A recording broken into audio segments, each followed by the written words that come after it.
परम पूज्य सतगुरु संत रविदास जी का आज जन्मदिन है। तो उनके जन्मदिन पर हम लोग यहाँ एकत्रित हुए हैं। सभी को उनके जन्मदिन पर शुभकामनाएं।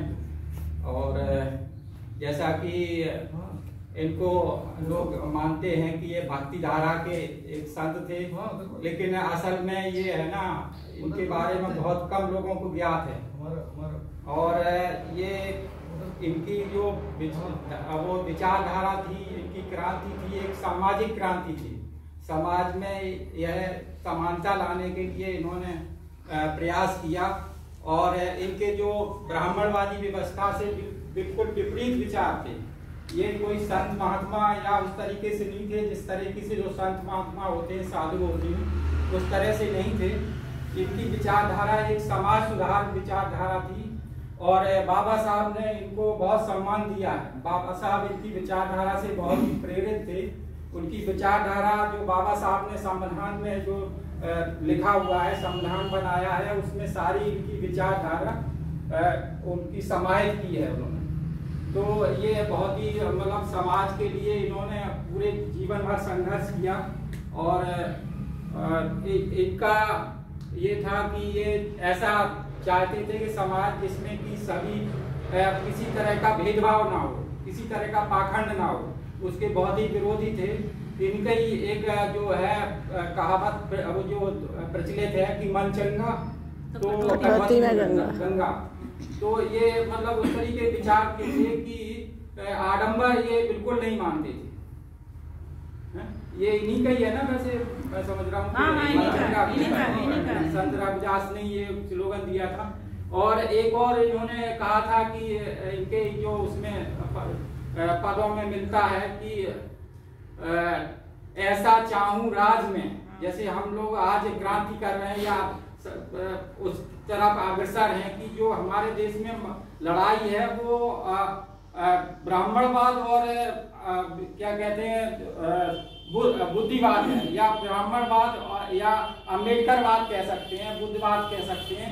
वो लड़ाई है। हमेशा ही इस देश में जो लड़ाई है, इतिहास में दिखाया गया है कि हम जो हिंदू मुस्लिम की लड़ाई थी, जो कि आज मतलब उस तरीके से किया जाता है कि बड़ा चढ़ा के बताया जाता है कि हमारा जो दुश्मन है मुसलमान है या हिंदू मुस्लिम की लड़ाई है, वही इतिहास में मिलता है ज्यादातर।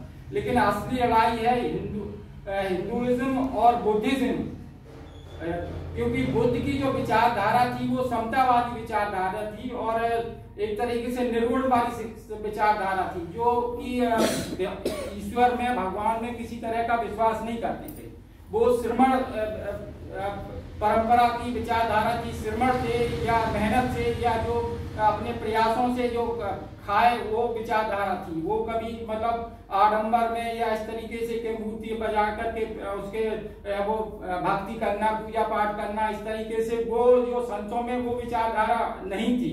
जैसे कबीर भी हुए, वो भी इस तरीके से विचारधारा उनकी बिल्कुल ब्राह्मणवाद से विपरीत विचारधारा थी।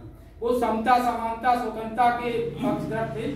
तो ऐसे ही इनका भी था। तो जैसे कि इनकी विचारधारा पे सिखों ने इनकी अपने उसमें गुरु ग्रंथ साहब में इनका जो लिया है, जो सिख धर्म में गुरु नानक ने उनकी जो विचारधारा को अपने उसमें अपनाया है।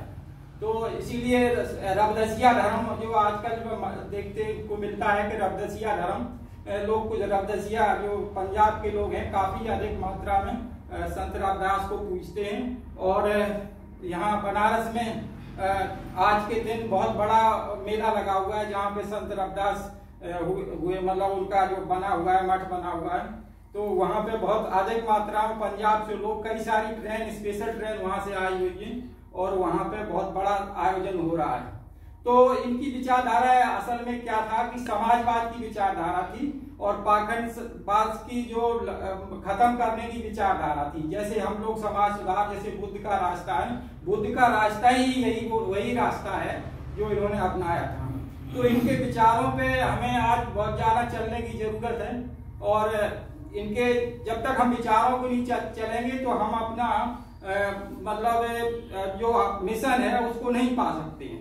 इनकी विचारधारा पे चल करके समाज में जो परिवर्तन अगर हम करना चाहते हैं तो इनके विचारों को समझना पड़ेगा और तभी समाज में परिवर्तन होगा। और जैसे कि बाबा साहब ने जो एक ज्योतिबा फूले, और इनको भी उन्होंने बहुत सम्मान दिया है, संत रविदास को, गुरु रविदास को, और ज्योतिबा फूले हुए हैं और बुद्ध हुए हैं। इनको विचारधारा पे वही विचारधारा अम्बेडकरवाद है। जब तक हम इनकी विचारधारा नहीं समझेंगे तब तक हम सामाजिक क्रांति नहीं ला सकते। जब तक हम गहराई में जब तक नहीं समझेंगे तो सामाजिक क्रांति नहीं हो सकती है। और हमारी जो समाज है मानसिक रूप से गुलाम बना दिया गया है कि वही ये करो वो करो, झूठ मूठ के उसमें, और जो जातियों में बांट दिया गया है कि जाति बता दी गई है कि ये उसके कहते हैं भगवान ने बनाई है जातियां। उस तरीके की जो जातियों में बांट दिया गया समाज, तो भगवान की बनाई हुई जातियां कोई नहीं है। जातियां हम लोग यहीं पे बनाई गई हैं। और जातियां बना करके ये क्या हुआ कि जो विदेशी कहें कि 8 लोग बाहर से आकर के यहाँ पे इन्होंने कब्जा कर लिया। तो कब्जा कर लिया, उसके बाद यहाँ पे लोगों को गुलाम बना दिया। तो गुलाम बना लिया उनको नीची जातियों में, जैसे सवर्णों में और शूद्रों में, इस तरह से बांट दिया। तो 3 जैसे वो हो गए ठाकुर ब्राह्मण बनिया, और चौथा वो हो गए शूद्र। तो शूद्र बाकी सारे शूद्र हैं। शूद्र का मतलब यहाँ के मूल निवासी है। ये मूल रूप से यहाँ के बुद्धिस्ट लोग हैं जो बुद्ध की विचारधारा अपनाते चलते थे, लेकिन उनके साथ इतने सारे बंधन लगा दिए गए, प्रतिबंध लगा दिए गए। उनको विचारधारा उन्होंने ब्राह्मणवादी विचारधारा में कैद कर लिया गया। तो उनको हर तरीके से अधिकारों से वंचित करके, शिक्षा का अधिकार हर तरीके से वंचित करके। तो ये ऐसे महापुरुष हुए हैं जिन्होंने एक बहुत ही सामाजिक क्रांति की। और उस समय ब्राह्मणवादी लोग इनके पीछे पड़ गए, उनको हत्या भी कर दी गई कुछ षड्यंत्र के तहत। लेकिन उनकी विचारधारा अभी भी जीवित है। आज हम उनकी विचारधारा को जानने के लिए, और उसके बाद जब हम विचारधारा जाने तो उस पर चलने की हमें जरूरत है। तो आज मैं एक बार सभी को बहुत बहुत साधुवाद करता हूँ, सभी लोग जो यहाँ जो भी एकत्रित हुए। और हम चाहते हैं कि इनकी विचारधारा लोग समझें, आगे बढ़ें। और एक बार फिर संत गुरु रविदास के चरणों में नमन वंदन करता हूँ। बहुत बहुत धन्यवाद।